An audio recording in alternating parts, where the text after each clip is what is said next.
ঘটনাবহুল একটি বছর কাটিয়েছে বাংলাদেশ জাতীয় ক্রিকেট দল। রাজনৈতিক পালাবদলের পর ক্রিকেট বোর্ডেও বিসিবিতেও ব্যাপক রদবদল এসেছে। একই সময়ে মাঠের ক্রিকেটের উত্থান পতন দেখেছে টাইগাররা।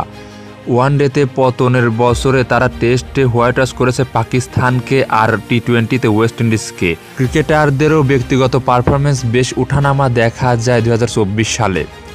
ব্যাটে বলে গত বছর লাল সবুজের জার্সিতে কারা ছিলেন সেরা পারফর্মার, সেটি এক নজরে দেখা যাক এই প্রতিবেদনে।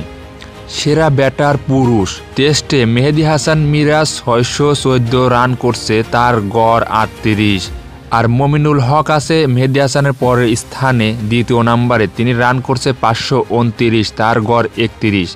তৃতীয় নম্বর অবস্থানে আছে লিটন কুমার দাস, তিনি রান করছে 394, তার গড় 24। চতুর্থ স্থানে রয়েছে সাদমান ইসলাম, তিনি রান করছে 364, তার গড় 33। পঞ্চম স্থানে রয়েছে মিস্টার ডিফেন্ডেবল মুশফিকুর রহিম, তিনি রান করছে 331 আর তার গড় 33। তো এবার আসি ওয়ানডে ফরম্যাটে। তো ওয়ানডে ফরম্যাটে সর্বোচ্চ রানের তালিকা 1 নম্বরে আছে মাহমুদুল্লাহ রিয়াদ, তিনি গত বছরও 337 রান করছে, তার গড় 48। তার অপরের অবস্থানে আছে অলরাউন্ডার মেহেদী হাসান মিরাজ, তিনি হচ্ছে গত বছরে 305 রান করছে, তার গড় 38। তারপরের অবস্থানে আছে নাজমুল হোসেন শান্ত, তিনি 286 রান করছে, তার গড় 71। তারপরের অবস্থানে আছে সৌম্য সরকার, তিনি 257 রান করছে, তার গড় 32। তারপরে অবস্থানে আছে তানজিদ হাসান তামিম, তিনি 234 রান করছে, তার গড় 33। এবার আসবো টি-20 ফরম্যাটে। টি-20 ফরম্যাটে 1 নম্বরে আছে তৌহিদ হৃদয়, তিনি মোট রান করছে 493, তার গড় 30। তারপরে অবস্থানে আছে নাজমুল হোসেন শান্ত, তিনি 358 রান করছে, তার গড় 18। তারপরে অবস্থানে আছে তানজিদ তামিম, তিনি হচ্ছে 345 রান করছে, তার গড় 21। তারপরে অবস্থানে আছে জাকির আলী অনিক, তিনি হচ্ছে 336 রান করছে, তার গড় হচ্ছে 25। তারপর অবস্থানে আছে মাহমুদুল্লাহ রিয়াদ, তিনি 322 রান করছে, তার গড় 23। তো এবার আসবো সেরা বোলারদের তালিকায়। তো সেরা বোলার পুরুষ।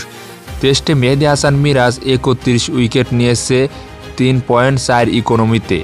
তারপরে অবস্থানে আছে হাসান মাহমুদ, তিনি টেস্টে হচ্ছে 30 উইকেট নিয়েছে ইকোনমি 3.64। তারপর অবস্থানে আছে তাইজুল ইসলাম, তিনি 25 উইকেট নিয়েছে, তার ইকোনমি 3.43। তার পর অবস্থানে আছে নাহিদ রানা, তিনি মোট উইকেট নিয়েছে 20টি, তার ইকোনমি 4.56।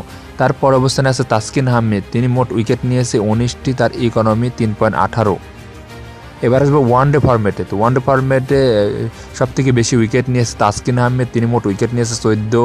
তারপর অবস্থানে আছে মুস্তাফিজুর রহমান, তিনি 10টি উইকেট নিয়েছে। তারপরে আছে মেহেদী হাসান মিরাজ, তিনি 8 উইকেট নিয়েছে।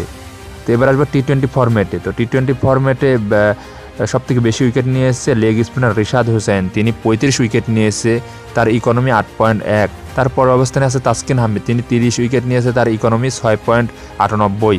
তারপর অবস্থানে আছে মুস্তাফিজুর রহমান, তিনি মোট 27 উইকেট নিয়েছে, তার ইকোনমি 7.58। তারপর অবস্থানে আছে তানজিদ হাসান সাকিব, তিনি মোট উইকেট নিয়েছে 22টি, তার ইকোনমি 8.27। এই হলো বিগত বছরের টাইগারদের ব্যাটে বলের সেরা পারফরমেন্স।